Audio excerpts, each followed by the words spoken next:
Hey, it's Kat. I know I haven't been on here for a little while because I've been traveling for a wedding. Some things have been going on. Speaking of, I have this awesome guest. Her podcast is going to drop next week. You're going to want to hear the whole thing. But today we have a little teaser. Arwen Becker and I met in the Aspen airport. Everybody was walking around with this number on. I thought it was a zip code. I couldn't quite put it together. She's putting her red hat on right now. If you know about this movement, you know where we're going with this. And then I registered, I had heard from some people that, we all have our version of fun. There were folks climbing up and down Ajax Mountain 9 times to reach the equivalent summit of Mount Everest. And Arwen is one of those incredible people. Arwen, thank Yeah, you one for of those doing crazy this. people. And you're not just crazy once. You have finished 6 times.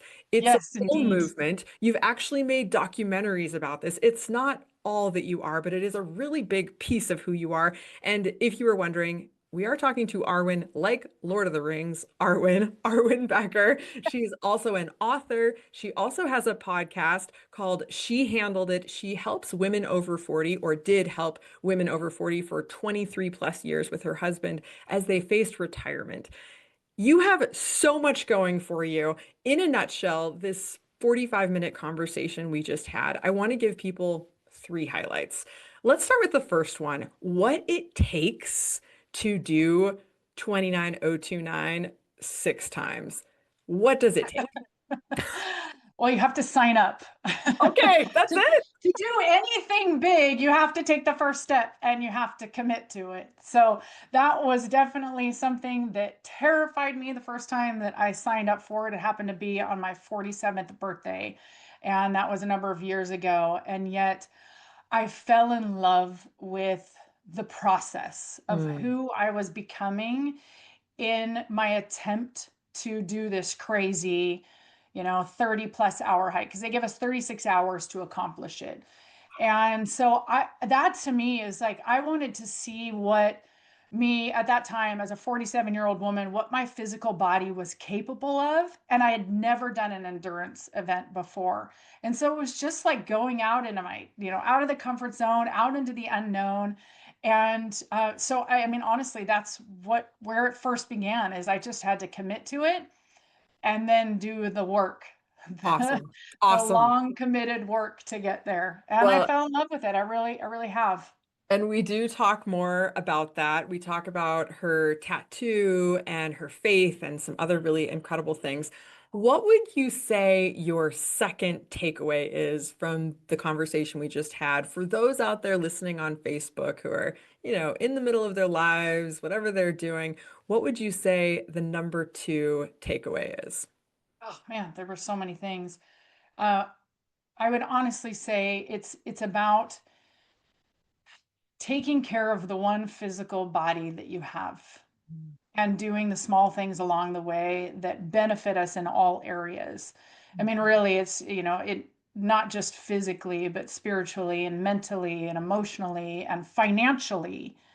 And we know we talked about money because I ran a retirement planning firm for 23 years and we specialized in working with women. And taking responsibility for something that is going to matter so much in the years ahead. Might not Yeah. matter as much now, but in the future it really will. And everything that we talked about, it all starts with doing small little things that add up over time and getting prepared, whether that be with a coach or with reading a book or tapping into a program, whatever it might be, that is going to help prepare you to get you there.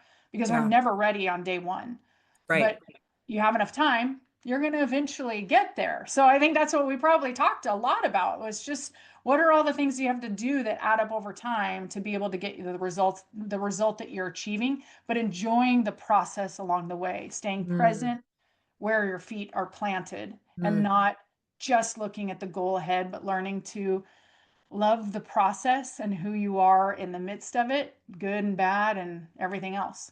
Totally. I'm going to add our third takeaway, which is, and you've kind of touched on it with both of the things you've talked about, but it's that journey. And the paradox of the journey is that it's not just about the summit, right? Yeah. It's also about the recovery, some mistakes you've made in recovery, which I thought were really powerful. And I think this statistic, and we won't get all the way into it because we talk a lot about women and finance. You have so much knowledge, so many gifts there. Your book, she handled it. Your podcast, which is evergreen, she handled it. Really, really powerful. But this statistic, for those out there listening, I really want people to hear that 80% of men die married and 80% of women die single. That means you're going to have a lot of years potentially. Ladies, I'm talking to you, Yep. especially ones in the Yep. back, right? Where we're gonna handle it, right? And so it is a journey and life is lifey and we never know when certain chapters are going to arrive, but to be prepared, going back to that first step, to sign up, like you signed up for this adventure called life, right? Yep. And I'm so grateful that I got to chat with you about it. I'm so inspired, you guys. I think we're going to get a whole crew together because it's all about who you do it with, too, That's right? right. Someone who's just one step ahead of you.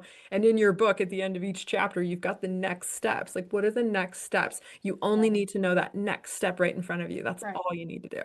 So, That's right. Yep. And just enjoy the journey along the way because the achievement is such a small part of it. And there's often a feeling of a little bit of letdown when you've yeah, achieved something, when you've worked so hard for it. So yeah, you better be enjoying the process along the way and the small little things that you achieve to get there, because that's really where the majority of life is lived. So that's what I would definitely say I have learned through the process of training and hiking 29,000 feet. It's really who do you become in the middle of the process when, when it's dark and it's cold and it's hard and it's just you and God trying to grind through it. What happens? Who do you become? yeah, totally. Find out who do you become. You might become Arwen. No. Only the one. All right. Thank you so much. I appreciate you so much. Thank you, Facebook. Keep an eye out for this interview dropping later this week. And yeah, take that next step. Sign up, whatever it is that's calling you. Let's go.